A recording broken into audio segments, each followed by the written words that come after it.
Luka Doncic gets the game winner, and you know what time it is. LUKA DONCIC, LUKA DONCIC,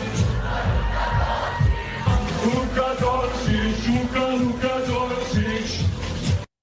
Doncic, and this is Locked On Mavericks podcast. Dallas Mavericks are NBA champions. Bang! Bang! It's good, and the Mavericks have won the game. If you don't believe, you shouldn't be here.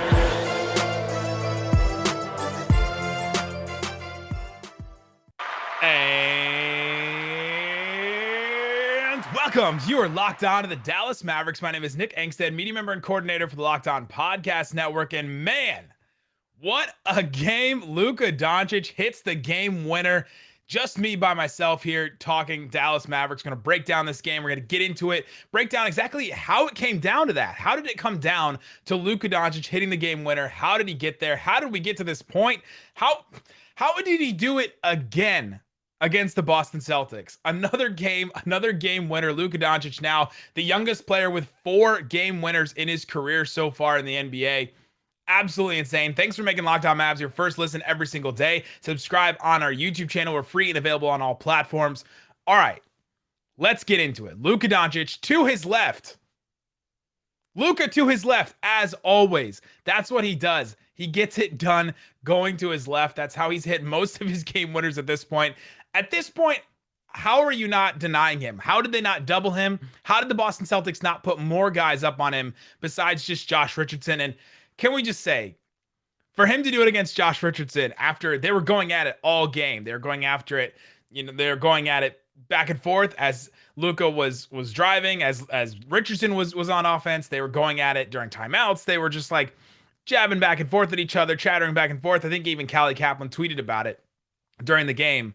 And for him to hit it against Josh Richardson, basically one-on-one with a couple guys coming over to help, was an incredible moment in the American Airlines Center. I tweeted out the video of the reaction, and there's just one Celtics fan just leaned over the railing, just trying to figure out what's going on with his life right now at this point. But it was an incredible shot. But there's a lot of things that got the Mavericks to that point. There was a lot of things that were able to give the Mavericks that opportunity for Luka to hit that jumper. And it honestly shouldn't have gotten to that point. The Mavericks were in control of this game basically the entire time. The Mavericks had control basically from almost from tip, I guess. I can't imagine that the Celtics actually had a ton of leads in this game. And it was Kristaps Porzingis. Kristaps Porzingis was the one that really helped the Mavericks get back into this game, that helped them get to the point where they needed to be. It was an interesting return for Porzingis. We'll get into that. We'll talk about KP in the second segment for sure, and we'll break down all that kind of stuff. But Luka Doncic in this game, he finished the game 33 points, 9 boards, only 5 assists. Which that's a stat that we've been watching every time Luka plays one of these teams with a bunch of wing defenders. We watch this stat because 5 assists, 6 turnovers. They pressured the ball. The Celtics pressured the ball so much. They pressured Luka from full court, from half court, with doubles, all kinds of stuff. And the Mavericks needed somebody to be able to break these doubles, to break the traps, to break all that kind of stuff. And it turned out to be KP, who was the one that ended up breaking those traps. You can tell my voice is giving out at this point already. So I'll be drinking some water during this for sure. I'm not doing the KP is healthy bit. I'm just actually drinking water. But Luka Doncic was the one that set the table.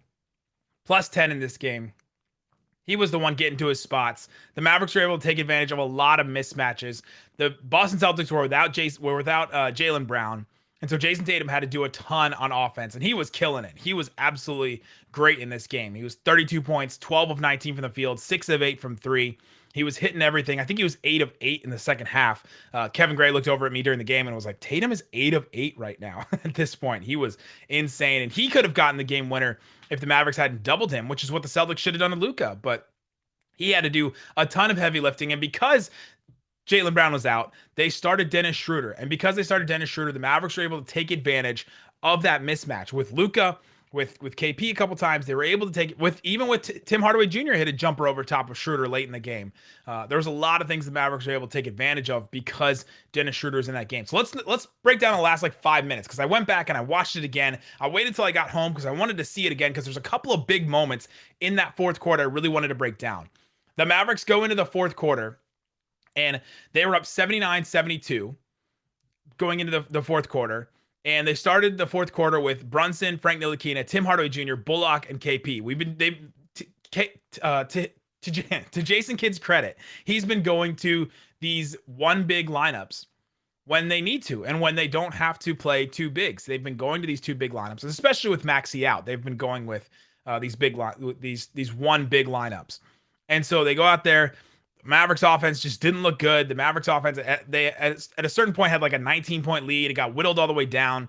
And then with 8 minutes left in the fourth quarter, you could start to see KP was starting to get into it. He was starting to have an effect on the game. He got 17 points at that point. He had a really good rebound that led to a Tim Hardaway Jr. fast break layup that was a really good heads-up play that forced Boston to call a timeout. The Mavericks at that point, they had a 7-point lead. They built that lead a little bit back up, and you could tell KP was finally feeling it. You could tell he was really getting back into the game. And then Boston calls the timeout. The Mavericks put LUKA in, and then they also put in Dwight Powell. They switch out basically.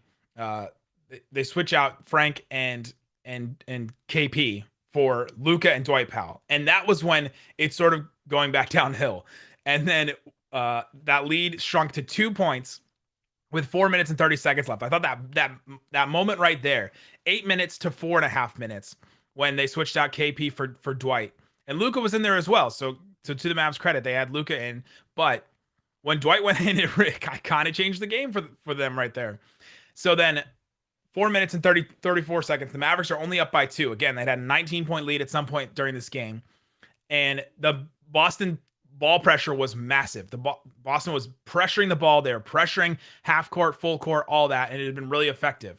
Finally, they put KP back in, and then 30 seconds later, they put Dorian in for Dwight. So they're playing this lineup that we've been waiting for. They've finally played this lineup with LUKA, Brunson, Tim Hardaway, Dorian, and then Kristaps Porzingis. You got the spacing, you got the two ball handlers, and you have KP. And KP was the guy. He was able to finish around the rim a little bit in this game, and it comes up big later. The Mavericks got some good ball movement. They had some pretty good defensive rotations pretty much the entire game. And then you get down to the last couple of minutes here. Mavericks they're basically exchanging buckets, exchanging things like that. KP misses a pull-up shot with 2 minutes left, and the ball goes off Tatum's foot. The Mavericks really got away with it there because the Celtics were up by 2, and if that turnover where KP misses a pull-up 3 that he just kind of forced, he was turned around and forced a pull-up 3. If Tatum had got that ball, Boston goes down and hits a 3 or hits a 2, they go up by 2 possessions. That was a massive moment in the game, a massive mistake by the Celtics for it to go off of Tatum's foot. The Mavericks got saved there. And then right after that play, LUKA hits to KP, and this is where we start to see, and we had seen it before this, but this is where we really start to see it benefit. The doubling. LUKA was doubled, and KP was in the middle of the court. He was in the key, and LUKA would kick to KP in the middle, and it's just like you would break a zone. It's the same way that you would break a zone. Have somebody stand in the middle and then find the open guy, and KP was that guy tonight that did that. He kicks over to Brunson. Brunson misses the 3, but then KP gets a putback, ties the game. Huge turn of play right there. Huge, massive turn of play. And then on the other side, KP gets a stop on Dennis Schroeder. He drove on him. KP gets a block. And then Reggie Bullock tries to tap the ball back to KP to keep it in bounds. And KP mishandles the ball. And then it's just like disaster again. Mavericks were tied, and the Celtics were getting the ball again. They were getting another possession. And then Brunson forced a turnover right after that. So that sequence right there, from 2 minutes to 1 minute, the Mavericks flirted with disaster, got the ball back on a couple of mistakes, and then were able to, that's what set up basically LUKA to hit that game winner. You had another miss by Bullock off of a KP post touch. You had, Smart tried to draw the foul at the end there with about 40 seconds left. He tried the drive-in thing where he just like, oh, let me just flail my body and try to draw a foul. That's not working this year. That stuff is just not playing this year, where we saw some of the new rules come into effect for the Mavericks. The Mavericks didn't take a timeout, and Marcus Smart pokes the ball away out of bounds. That out of bounds play was almost a disaster again. The Mavericks flirted with disaster so much at the end of this game. The Mavericks finally call a timeout. Marcus Smart has the foul to give there at the end. There's 14 seconds left, and then 8 seconds left. Luka hits the game winner, drives to the left side. It's one-on-one with Josh Richardson, and it was glorious. Here, I'll go ahead and just walk through it with you because it's just worth it. It's just worth it to walk through this game winner. 11 seconds left. Brunson out of bounds. Luka gets the ball in the backcourt. This is what changed it. Smart was on him. KP comes up and sets a screen. They switch, and that's when Richardson takes him. He's all alone. KP is way out wide, and Smart doesn't come over to help enough because he's trying to guard KP because he doesn't want Luka to hit KP for that shot, even though he probably should have just let him and let KP take the game winner. But Luka then gets to drive to his left. The Mavs are spaced well enough.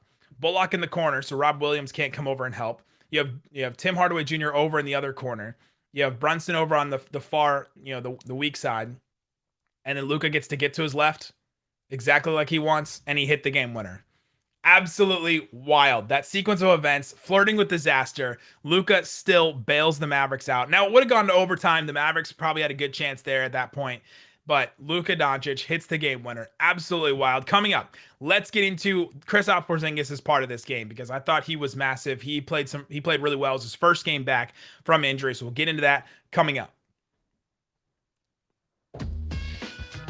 All right, let's get into Kristaps Porzingis' contribution to this game because I thought he played really well.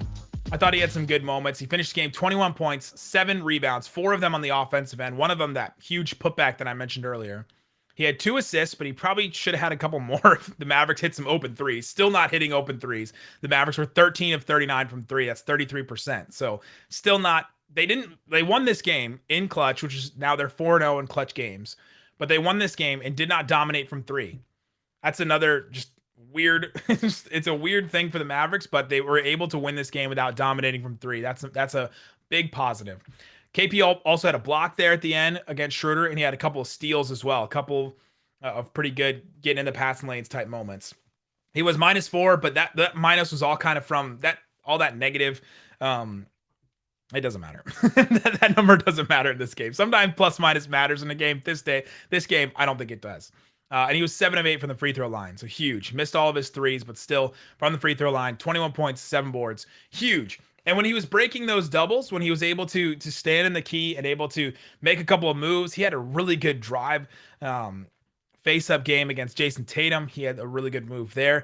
On defense, he was looking great. I mentioned the 2 steals and the block. I thought he had some other good contests on Tatum. Tatum hit a really tough shot over him late in the third quarter as well that I thought was a really good contest by KP, but him being able to get involved, to be there, to be the offensive big that's not Dwight Powell, because he's got some offensive skills, right? He's obviously has offensive skills. That's why he's a max player. That's why he was made a max player. That's why everybody was calling him the unicorn, right? He's got offensive skills. I think sometimes his injuries and stuff catches up to him to the point where some people talk about him like he's just not good. He's just not a good player at all. He's got offensive skills for sure. And they came up in this game. He only played 28 minutes, but those 21 points were massive. Brunson was pretty good, 13 points off the bench. I think all those 13 points came in the first half. And so the Mavericks needed somebody. Yeah, all 13 of those points from Brunson came in the first half. The Mavericks needed somebody else to score the ball, and it was KP. It was KP that was able to take advantage of mismatches finally and take advantage of some stuff late in the game and in the fourth quarter. It was great to see KP. It was great to see him back. You could tell after the game, he talked about how, the things that he went through over the last 10 days or so when he was dealing with the back injury, the lower back tightness and all that. He said he felt stiff during that Houston game. He knew he wasn't good, and he knew it wasn't good for me to be out there like that. And so he decided to come out of that Houston game. He didn't play a lot. And then he ended up staying out the next couple of games there. So Porzingis was able to get over that. He was able to stay ready. He came back in. He was great.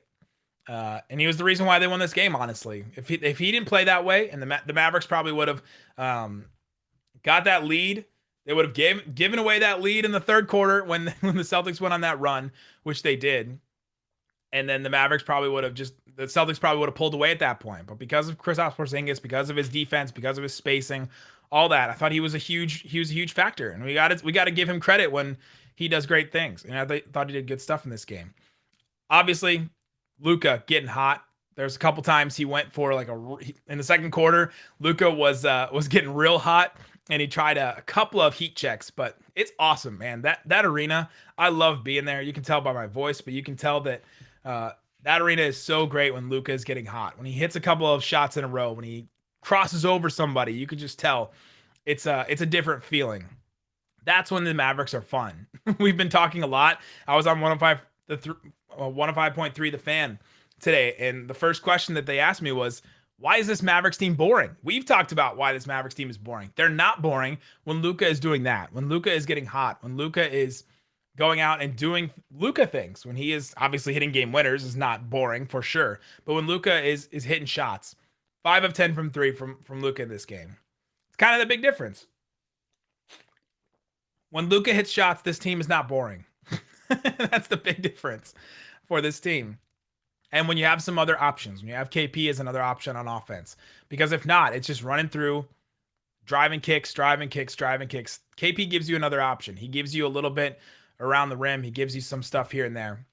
And he wasn't great. He made some mistakes in this game for sure. That mishandled ball at the end of the fourth quarter was like almost disaster. If Brunson hadn't gotten that turnover, if he hadn't forced that turnover in the last minute or so, then KP mishandling that ball from Reggie Bullock would have been just absolute disaster. And maybe that's what we're talking about today.